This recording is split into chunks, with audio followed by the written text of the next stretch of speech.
बिस्मिल्लाहिर्रहमानिर्रहीम कि कुछ तो बात है कि मिटती नहीं हस्ती हमारी, सदियों रहा के दुश्मन दौरे जहां हमारा।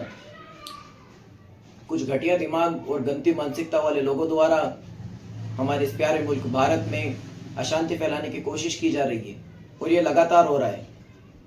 मैं उन नालायक और बेरोजगार लोगों को ये बता देना चाहता हूँ कि इस देश का मुसलमान इस देश के लिए उतना ही वफादार है जितना कि इस देश का हिंदू। हमारे पूर्वजों ने इस देश को आज़ाद कराने में अपनी जान की, माल की, हर एक चीज़ की बाजी लगा दी और इस देश को अंग्रेजों से आज़ाद कराया। फिर भी आज इस देश में हमारे साथ में दोहरा चरित्र रखा जा रहा है। आखिर क्यों और कब तक? बीते कुछ सालों में इस देश में अपनी राजनीति चमकाने के लिए कुछ विशेष लोगों द्वारा जिस तरह का माहौल बनाया गया है, उससे अशांति और अराजकता फैली है।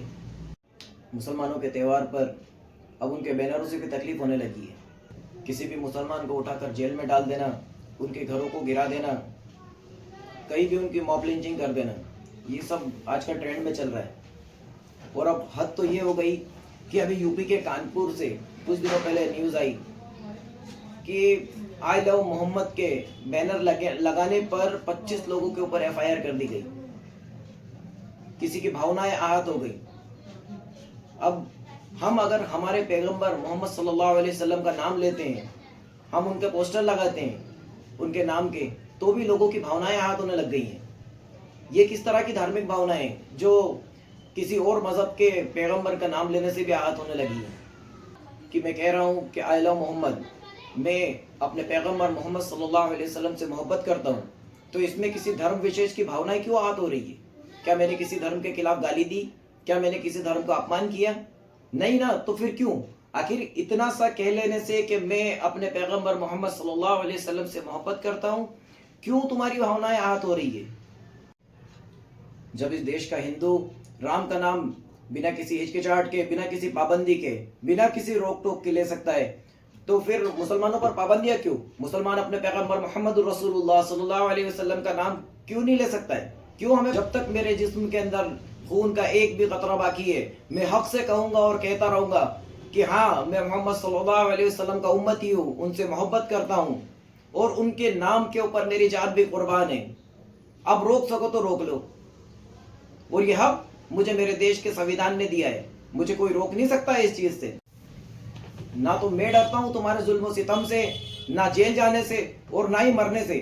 अगर तुम मेरी जान भी ले लो तब भी मैं कहता रहूंगा कि हाँ, मैं मोहम्मद सल्लल्लाहु अलैहि वसल्लम का उम्मती हूँ और आई लव मोहम्मद। ना तो मैं डरता हूँ और ना कोई और देश का मुसलमान तुमसे डरता है। तुम हमें रोक नहीं सकते हो इस तरह से। फख्र है कि हम पैगंबर मोहम्मद सल्लल्लाहु अलैहि वसल्लम के फॉलोवर्स हैं और तुम्हें शर्म आनी चाहिए कि तुम ऐसे शख्स के नाम पर सियासत करते हो कि जिसने इस पूरी दुनिया को अदल और इंसाफ से भर दिया, लोगों को इंसानियत का पाठ सिखाया, भूखों को खाना खिलाया, नंगों को कपड़ा पहनाया, औरतों को अपना हक दिलाया, और तुम उसी शख्स के नाम पे सियासत करते हो। शर्म आनी चाहिए तुम्हें, शर्म। अरे तुम 25 लोगों पे एफआईआर करके क्या सोचते हो कि क्या हम मोहम्मद सल्लल्लाहु अलैहि वसल्लम का नाम लेना छोड़ देंगे? अरे हमारा इतिहास उठा के देखो, जुल्म करने वाले अपने जुल्म कर करके थक गए, लेकिन हमें कोई रोक नहीं पाया है।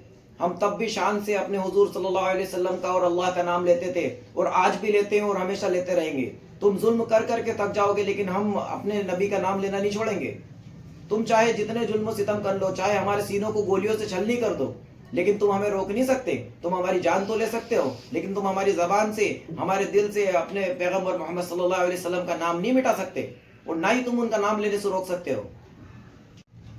हमारे देश का कॉन्स्टिट्यूशन हमारे देश को धर्मनिरपेक्ष बनाता है। जिन 25 लोगों पर एफआईआर दर्ज हुई, क्या उन लोगों में से किसी ने भी किसी धर्म के खिलाफ कोई बात कही? किसी धर्म का अपमान किया? क्या किसी के धर्म को या किसी के देवी देवताओं को गाली दी? नहीं ना। फिर उन लोगों के ऊपर धार्मिक भावनाएं आहत करने का केस क्यों लगा? क्यों उनके ऊपर इस तरह के मुकदमे दर्ज होते हैं? क्या सिर्फ इसलिए कि कुछ नफरती चिंटुओं को आई लव मोहम्मद के बोर्ड से तकलीफ हो गई? क्या अब इस देश के अंदर हम अपने धर्म की परंपराओं को भी फॉलो नहीं कर सकते? क्या अब इनके ऊपर भी पाबंदियां लगा दी जाएंगी? मैं पूछना चाहता हूं कि आखिर यह धर्म की राजनीति कब तक चलेगी और कब तक ये देश इस गंदी राजनीति को बर्दाश्त करता रहेगा? मैं अपनी बात को फिर से दोहराऊंगा कि देश संविधान से चलेगा, धर्म से नहीं। इस धर्म की राजनीति को बंद करना होगा। मैं इस देश के तमाम अमन पसंद लोगों से अपील करूंगा कि वो आगे आएं और इस तरह के नफरतबाज लोगों को और इनके नफरत भरे एजेंडों को रोकने की पूरी कोशिश करें। जय हिंद, जय भारत, जय संविधान।